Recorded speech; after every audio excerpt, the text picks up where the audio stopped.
স্বাদের লাউয়ের আরেকটু স্বাদ বাড়ানোর জন্য তাতে দিলাম চিংড়ি। কিন্তু যাদের নাক বন্ধ হয়ে আছে তারা আজ শুধু দেখবেন। বাজার থেকে টাটকা লাউ আর নিয়ে আসুন কুচো চিংড়ি। লাউ ঝুরি করুন।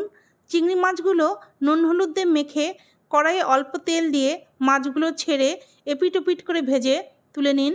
এরপর জিরে, কয়েকটি কাঁচা লঙ্কা ফোড়ন দিয়ে লাউ ঢেলে পরিমাণ মতো নুন হলুদ দিয়ে ভালো করে নেড়েচেড়ে ঢাকা দিন। 5 মিনিট পর ঢাকা তুলে আবার নেড়ে ঢাকা দিন।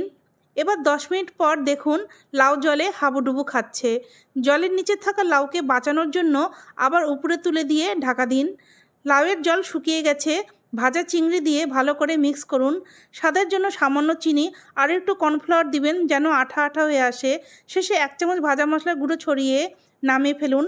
এখন লাউ চিংড়ির সঙ্গে আর যা আইটেম আছে তা দিয়ে ডান হাতের কাজ শুরু করুন।